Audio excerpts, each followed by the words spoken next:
Good evening, everyone. Thank you so much for being here. I first want to say thank you to the amazing law enforcement for protecting this event. Can we give them a round of applause, please? Thank you. Thank you. Thank you. Thank you, guys. Yes, please. Thank you.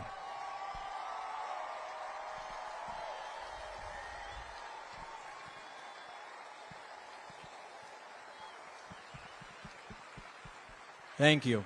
Thank you, guys. I also would like to thank CSU for helping put this on. One more clap, round of applause for CSU. Thank you.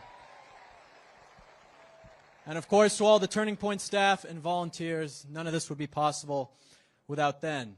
You know, it's so... Yeah.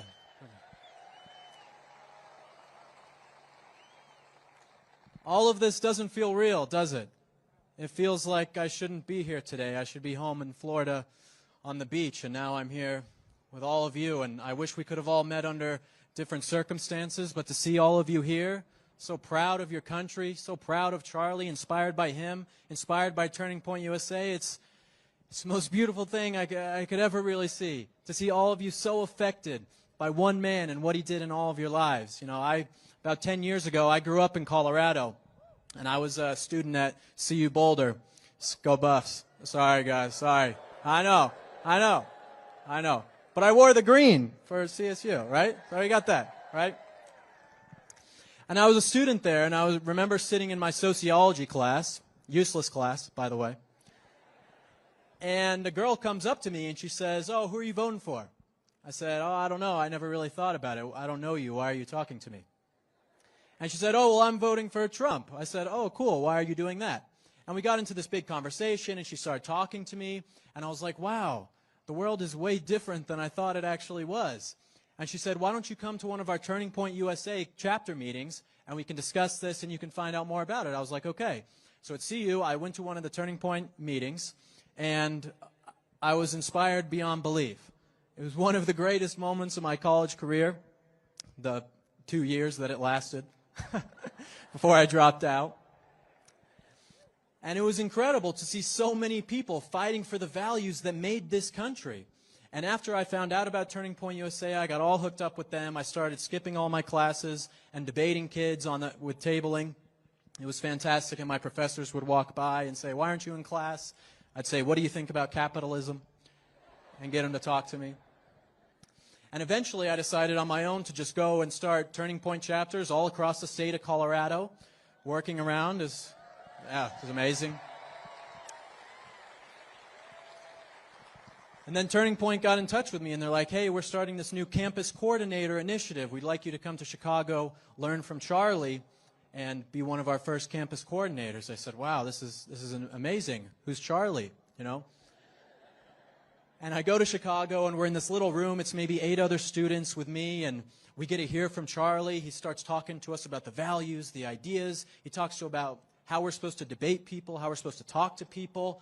I mean, it was just the most incredible experience. And I had the chance at that time, the first time I met Charlie, to talk to him and ask him questions. And I said, "Charlie, I've started the Turning Point clubs, and I've been doing this and standing up for what I believe in, but I don't have any friends anymore.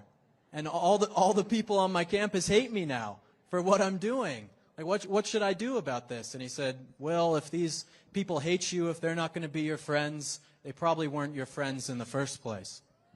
And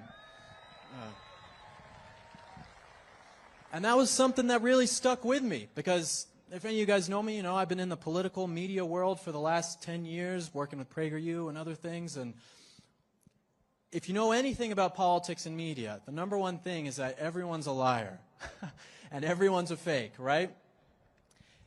But not Charlie. Charlie was the one man who I met in this world who I said, "This is a genuine guy. Everything he says, he believed in fervently. He never told a lie. He always told the truth. And even if you disagreed with him, you couldn't help but see the passion that he had and just see how infectious it was. He was a man of faith, a man of America, a man of family, someone that inspired millions of people across this country. He was an amazing friend. He's going to be so missed, just so incredibly missed. You know, my favorite book is The Count of Monte Cristo. I don't know if any of you have read it. It's my favorite novel. And it tells the story of this young man who is betrayed by his friends and spends 14 years in prison and then comes back and enacts revenge on them. And some people might disagree with this, but I think revenge, when done in the name of good, is a noble pursuit. And I think about this and how do we best take our vengeance for these people who hate us, who want to see us dead. We do it through the way we live. We do it through faith. We do it through courage. We do it through hope, through strength. Every single day we wake up and say, how can I live a little bit more like Charlie? Living like Charlie is the best revenge that we can take.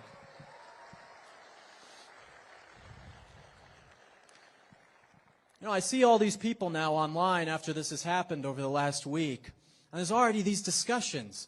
And I say, well, who's going to be the next Charlie? Who's going to come and fill Charlie's shoes after this?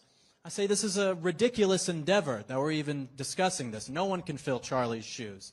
And how about instead of us looking at some new person to lead us, why don't we all look in the mirror, look inside of ourselves and say, how can I be more like Charlie myself? Right? I mean, this man represented all of the true, good, and beautiful things about America, about the church, about family. And if we all started acting more like Charlie Kirk, this country would be fixed in a day. There wouldn't be the problems that we're having if we all stood up and were as brave and strong and faithful as Charlie Kirk. You know, I've always said that America is not going to fall from some foreign enemy, some outside force. The way America will fall is from within. And it'll happen because of the weakness of the American people. It'll happen because the American people were not strong enough to stand up for what this country is truly about, what this country means, to fight for the things that Charlie fought for.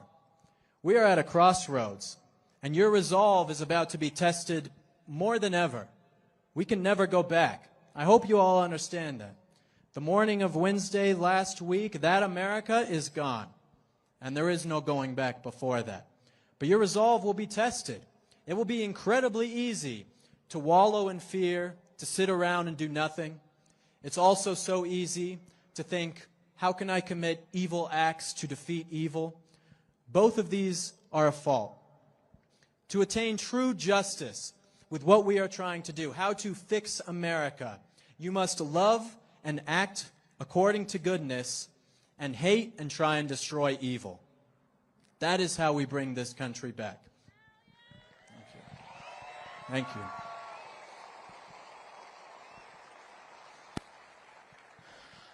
I hope that Charlie's passing doesn't fade away in the news cycle and people forget about it and go back to just arguing on Facebook about nonsense and not actually talking to each other. I hope that we can look at the things that Charlie did and say, that's the way America should be. And every single day I know myself going forward with how Charlie affected me, how without him I wouldn't be here today. I'm going to live my life to honor his legacy and everything he stood for. And I hope you all will do the same. God bless you guys. Thank you so much. Thank you. Thank you.